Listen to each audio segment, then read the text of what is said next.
स्वागत है सभी का मेरे YouTube चैनल पर। आज हम एक ऐसा टॉपिक के बारे में बात करने वाले हैं जो हमें एक टीचर की क्वालिटीज़ के बारे में बताता है। एक कुम्हार क्या होता है, मान लो एक मिट्टी है, कुम्हार मिट्टी से कुछ आकृतियाँ बना रहा है और वो जब आकृतियाँ बनाता है तो आकृतियाँ बनाते बनाते उससे क्या होता है, एक चिलम बन जाती है और वो उसको एक साइड में रख देता है। दोबारा फिर मिट्टी लेता है, फिर कोई आकृति बनाता है और फिर वो बन जाता है एक सुराही या घड़ा टाइप में लगा लो, और दोनों को इकट्ठे रख देता है सूखने के लिए। अब जो चिलम है वो उस सुराही को पता क्या बोलती है कि तेरा जीवन मेरे जीवन से शायद ज्यादा बेटर है। सुराही बोलती है ऐसा आपको क्यों लग रहा है, तुम्हें क्यों लग रहा है ऐसा, जीवन का कंपैरिजन क्यों कर रहे हो।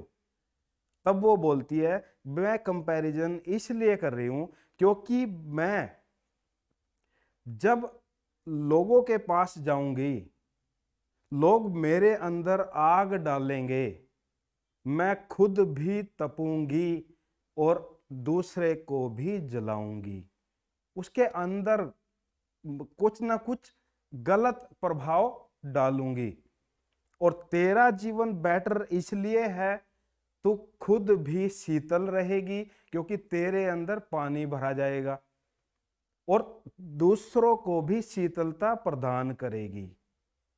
कुम्हार क्या है, मिट्टी से डिफरेंट अलग अलग प्रकार की आकृतियां बनाता है।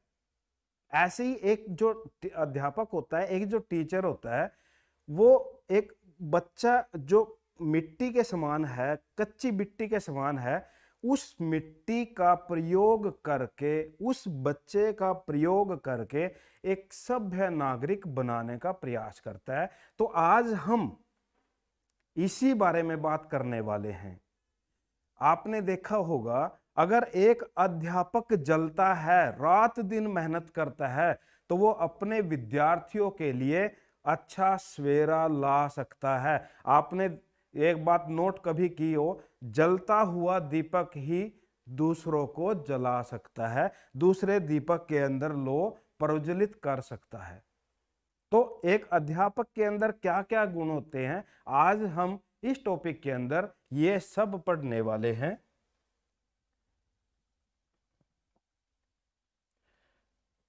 Teacher and God both are standing before me, whom should I pay options? I bow to you, my teacher, who guided me to God. आपने सुना होगा गुरुर ब्रह्मा गुरुर विष्णु गुरुर्देव महेश्वरा, गुरुर साक्षात परम ब्रह्म तस्मै श्री गुरुवे नमः। फिर आपने एक चीज और पढ़ी होगी, एक श्लोक आपने कभी देखा होगा, पढ़ा होगा, गुरु गोविंद दो खड़े काक लागू पाए, बलिहारे गुरु आपने जिन गोविंद दियो मिलाए। ये जो डेफिनेशन है ये उसी चीज को बता रही है कि teacher and God both are standing before me, मेरे सामने टीचर और जो गॉड हैं, भगवान है, वो दोनों खड़े हैं। होम शुड आई पे ऑप्शंस, मैं किसको प्रणाम करूं, सबसे पहले किसके चरण वंदन करूं। आई बो टू यू माई टीचर, सबसे पहले मैं अध्यापक उस टीचर के पैरों में नमस्कार करता हूं। Whom who guided me to God, जिसने गॉड को मेरे साथ मिलाने का काम किया है। तो इस वीडियो के अंदर, इस पॉइंट के अंदर आपने ये समझ लिया होगा। The teacher according to Indian prayer, teacher is Brahma the creator. इस जो सृष्टि का क्रिएटर है वो कौन है, Brahma. He is God Vishnu, वही एक विष्णु, मतलब जो गॉड है Vishnu. He is God Maheshwara, he is the entire universe, salutation to him. उसको नमस्कार किया जाए, उस परम ब्रह्म, उस गुरु को नमस्कार किया जाए जो हमें अंधकार से प्रकाश की ओर ले जाने का काम करता है। प्रोफेसर हुमायूं कबीर स्टेट्स, अब प्रोफेसर हुमायूं कबीर क्या बताते हैं, without good teachers even the best of system is found to fail. बिना अच्छे टीचर के अगर अच्छा सिस्टम भी होगा वो भी फेल हो जाएगा। With good teachers even the worst of system can be largely overcome. अगर एक सिस्टम अच्छा नहीं है, आपके पास में मटेरियल अच्छा नहीं है, लेकिन टीचर्स अगर अच्छे हैं तो उस मतलब जो अच्छा मटेरियल नहीं है उसमें से भी अच्छा आपको बनाने का प्रयास, आपको पढ़ाने का प्रयास एक अच्छा टीचर कर सकता है। There is need of really good teachers who have some unique qualities. इसलिए एक अच्छे टीचर्स की आवश्यकता है, जरूरत है। Who have some unique qualities, जिसके अंदर कुछ यूनिक अद्वितीय क्वालिटीज हो, गुण हो। Sir John Adams says, sir John Adams says क्या कहते हैं? The teacher is maker of man. एक आदमी को बनाने वाला, पशु वृत्ति से इंसान वृत्ति को लाने वाला एक कौन होता है? एक टीचर ही होता है जो एक आदमी को बनाता है। हमारे समाज के अंदर आपने देखा होगा एक क्लासरूम, और क्लासरूम के अंदर बहुत अलग अलग तरह के बच्चे बैठे होते हैं। टीचर का प्रभाव किन विद्यार्थियों के ऊपर पड़ता है और उनमें से कौन विद्यार्थी आगे बढ़ जाते हैं, कौन पीछे रह जाते हैं, तो वो सारा का सारा प्रभाव किसका पड़ता है? एक अध्यापक का ही पड़ता है। अगर हमारी संगति अच्छी नहीं है, हमारी संगति अच्छी नहीं है तो हमारे ऊपर बैड जो इफेक्ट होता है, गलत संगति का जो इफेक्ट होता है वो पड़ जाता है। और गलत संगति का इफेक्ट हमारे ऊपर होने से हम सबसे पहला नुकसान तो अपने परिवार को ही देते हैं, फिर समाज को देते हैं और उसके बाद देश को। लेकिन अगर हमें गाइड करने वाला अच्छा मिल जाए, हमें आगे दिशा दिखाने वाला मिल जाए, एक ऐसा अध्यापक मिल जाए, तो उसकी मदद से हम पहले अपने परिवार, फिर समाज और फिर देश की तरक्की में हम कहीं ना कहीं साधन का काम कर सकते हैं। Qualities of A good teacher. आइए अब हम देखते हैं कि एक जो अध्यापक होता है उसके अंदर क्वालिटीज क्या क्या होती हैं। सबसे फर्स्ट पॉइंट क्या है? क्वालिफिकेशन। एक जो अध्यापक होता है उसकी जो क्वालिफिकेशन है वो क्या क्या होनी चाहिए। अगर मैं बात करूं, जैसे मान लो एक पीआरटी टीचर है, आपने देखा भी होगा हमारे जो टीचर्स होते हैं वो भी मान लो पीआरटी टीचर्स, उसके बाद टीजीटी,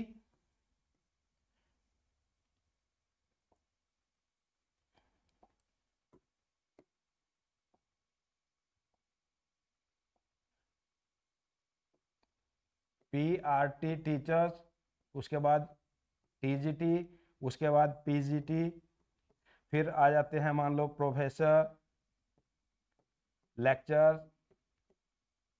लेक्चरर्स। अब मान लो ये जो टीचर्स की हमारी जो पोस्टें हैं इसमें क्या कहते हैं? ये क्वालिफिकेशन। अब क्वालिफिकेशन क्या क्या होती है? जैसे मान लो पीआरटी है, उसके लिए क्या है? मान लो जेबीटी, ठीक, मान लो कहीं पे जेबीटी है तो कहीं पे बीएड भी मान लेते हैं, ठीक है। और उसके बाद ये डीएलएड भी बोलते हैं। उसके बाद में टीजीटी, टीजीटी के लिए मान लो जैसे ग्रेजुएशन प्लस बीएड। उसके बाद मान लो पीजीटी है तो हमारी मास्टर ऑफ जो भी है मान लो मास्टर डिग्री, और उसके साथ में मान लो बीएड डिग्री। उसके बाद में जो प्रोफेसर हैं एमफिल या पीएचडी, लेक्चरर हैं पीजीटी उसमें आ जाते हैं। तो यानी जो हमारी पोस्ट है तो उसकी जो क्वालिफिकेशन है वो उस पोस्ट के अकॉर्डिंग होनी चाहिए जिस पोस्ट के ऊपर बंदा काम कर रहा है। नेक्स्ट हम देखते हैं इंटरेस्ट इन लर्नर्स। जो सीखने वाले होते हैं एक अध्यापक का उसके अंदर इंटरेस्ट होना चाहिए, क्योंकि जब तक जो पढ़ाने वाला है उसका पढ़ने वाले के अंदर इंटरेस्ट नहीं होगा तब तक जो आप मोटिव लेके चले हो, जो टॉपिक लेके चले हो, जो आप बच्चों को पढ़ाना चाहते हो वो नहीं हो पाता। उसके बाद नॉलेज ऑफ साइकोलॉजी। साइकोलॉजी की नॉलेज एक अध्यापक को होनी चाहिए, क्योंकि मैंने अभी बताया था भाई आपकी जो पूरी की पूरी क्लास है उस क्लास के अंदर डिफरेंट डिफरेंट प्रकार के मतलब टाइप्स के स्टूडेंट बैठे मिलेंगे आपको, और उसमें कुछ एक्सेप्शनल भी होंगे, कुछ इंटेलिजेंट भी होंगे, कुछ जो मेंटली रिटार्डेड हैं वो भी हो सकते हैं, मंदबुद्धि भी हो सकते हैं। तो उसकी साइकोलॉजी के अकॉर्डिंग बच्चे की टीचर को काम करना चाहिए। अब जैसे मान लो आपने कोई टॉपिक बताया, एक बच्चे ने तो वो 1 मिनट के अंदर ही ग्रहण कर लिया, सीख लिया, और एक बच्चे को आपने 2 बार बताया, 3 बार बताया। कई बार क्या होता है, क्लासरूम के अंदर जो टीचर है वो एंटर करता है और जो बच्चे हैं उनका मन आज पढ़ने का नहीं है, बच्चे का मन आज पढ़ने का नहीं है। तो ये जो साइकोलॉजी है ये बताती है भाई चेहरे को पढ़ना, आज बच्चे का उसके अंदर इंटरेस्ट है या नहीं है। तो उस चीज को देख के बच्चों के अकॉर्डिंग फिर हमने अपनी टीचिंग का इस्तेमाल करना। उसके बाद रिसर्च माइंडेड, आपने देखा होगा आज नए नए आविष्कार होते रहते हैं और वो जो नए नए आविष्कार होते हैं एक अध्यापक के लिए बहुत जरूरी है रिसर्च माइंडेड होना।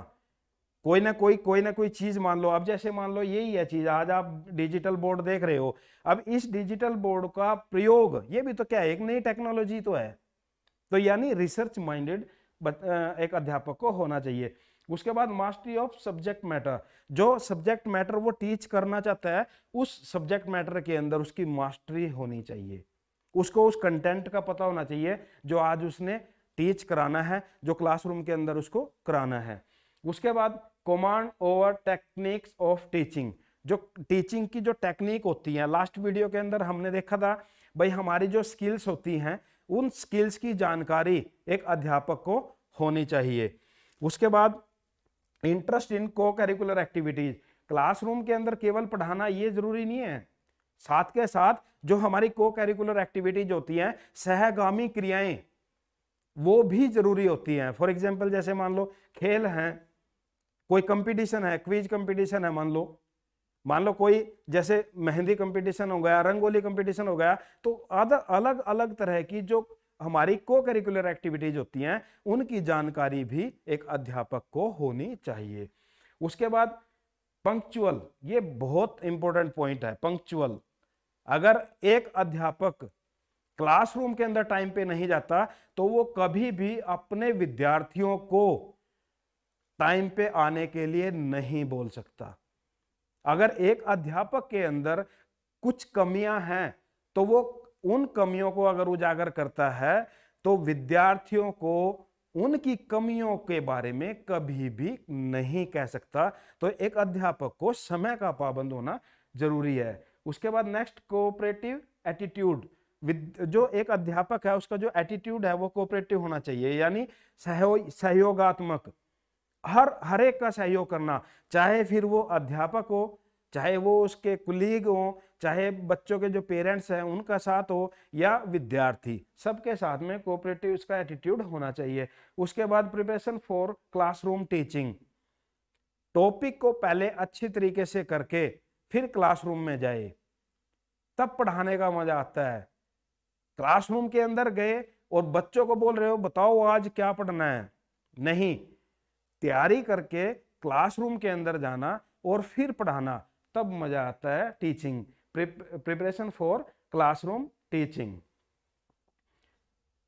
नेक्स्ट पर्सनल अपीयरेंस, अब देखो कितना इंपॉर्टेंट पॉइंट है।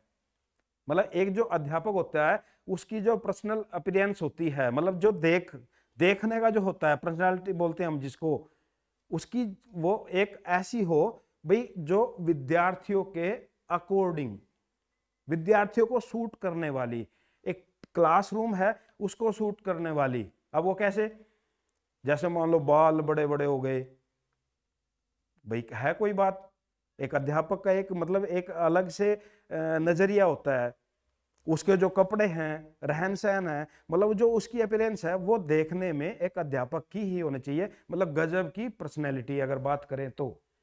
उसके बाद साउंड माइंड, उसका जो दिमाग है वो कैसा हो, बच्चों की समस्या कोई आ गई, उस समस्या को सुनने वाला, उस समस्या का हल निकालने वाला, ऐसा एक अध्यापक होना चाहिए।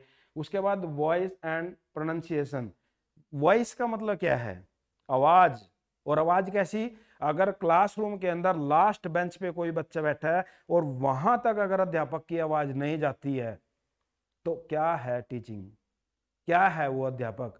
अध्यापक की आवाज लास्ट बेंचर तक जानी चाहिए, आवाज लास्ट तक जानी चाहिए, और उसकी जो प्रोनाउंसिएशन है वो भी अच्छी होनी चाहिए। A man of character, thumbnail में भी आपने देखा होगा, अगर ये गया तो सब गया। चरित्र अध्यापक का कैसा होना चाहिए, पेरेंट्स अपने बच्चों को आपके पास छोड़ के जाते हैं। अब आपकी जिम्मेवारी है उन बच्चों को किस दिशा में लेके जाए। तो अध्यापक का एक जो चरित्र है वो जबरदस्त होना चाहिए। उसके बाद ए स्माइलिंग फेस, अध्यापक का जो चेहरा होता है हमेशा खिला हुआ होना चाहिए, स्माइलिंग फेस वाला होना चाहिए। उसके बाद रिलेशनशिप्स विद अदर्स, अध्यापक के जो रिलेशंस हैं उसके जो वहाँ का हेडमास्टर है या जो प्रिंसिपल है या बच्चों के जो पेरेंट्स हैं या जो वहाँ के उसके कुलीग हैं, उसके सह मतलब जो शिक्षक हैं, उन सब के साथ में उसके जो रिलेशन है वो अच्छे होने चाहिए। सबके साथ में मृदुभाषी मतलब अच्छा बोलने वाला उस अध्यापक को होना चाहिए। गाइड एंड काउंसलर, विद्यार्थियों को गाइड करने वाला। कोई बच्चा गलत राह पे जा रहा है, उस बच्चे को उससे बाहर निकालने वाला। काउंसलर, अगर किसी बच्चे की कोई प्रॉब्लम आती है तो उसकी काउंसलिंग करके उसकी जो प्रॉब्लम है उसका निपटारा करने वाला। उसके बाद फ्री टाइप ऑफ प्रेजुडिस, मतलब किसी भी मतलब ये नहीं होना चाहिए अध्यापक भाई किसी भी पक्षपात करने वाला, पक्षपाती नहीं होना चाहिए। अगर कोई बच्चा अच्छी परफॉर्मेंस दे रहा है तो उसको अच्छे मार्क्स मिलने ही चाहिए। अगर कोई बच्चा अच्छा जा रहा है तो उसको शाबाशी ही मिलनी ही चाहिए। तो किसी के भी साथ में कोई पक्षपात ना करे। ए ट्रू पैट्रियट, यानी एक अध्यापक है सच्चा देशभक्त होना चाहिए। सबसे पहले हमारा देश, उसके बाद में हम, तो ऐसा मानने वाला एक अध्यापक होना चाहिए। फेयर डीलिंग्स, सबके साथ में किसी भी तरह की निष्पक्षता रखने का प्रयास करना चाहिए, पक्षपात यहाँ पे नहीं आना चाहिए। डीलिंग उसकी जो सबके साथ में वो अच्छे तरीके से होनी चाहिए। उसके बाद में इंस्पायरिंग द स्टूडेंट्स, स्टूडेंट्स को मोटिवेट करने वाला। कोई बच्चा अगर गलत कर रहा है, कोई काम कभी भी गलत कर रहा है तो उस बच्चे को मोटिवेट करने वाला, इंस्पायर करने वाला। एज ए गुड एग्जाम्पल, कितना अच्छा पॉइंट है। किसका एग्जाम्पल आज हम समाज में रखते हैं, किसको हम आदर्श मानते हैं? क्या नेताओं को, क्या फिल्मी सितारों को? जो हमारे आदर्श हैं वो एक अच्छा अध्यापक हो, ऐसे हमारे आदर्श होना चाहिए। और वो एग्जाम्पल कब होंगे? जब हमारा जीवन इन क्वालिटीज से भरा होगा। तो ये जब क्वालिटीज हमारे अंदर आ जाती हैं तो हम अपने आप में अपने विद्यार्थियों के लिए एक एग्जाम्पल का काम करते हैं। How to be a good teacher, अब देखो क्वेश्चन आपके लिए है, ये कमेंट बॉक्स के अंदर जरूर बताना। How to be a good teacher, एक अच्छा जो अध्यापक है वो कैसे बना जा सकता है। मैंने आप लोगों को बहुत सारी क्वालिटीज बता दी, अब कमेंट बॉक्स के अंदर आप लोगों ने बताना है भाई how to be a good teacher. Thanks for watching. आप लोगों ने यहाँ तक अध्यापक के बारे में जो भी क्वालिटीज देखी है उन सब को देखने के लिए आप लोगों का बहुत बहुत धन्यवाद। Thank you.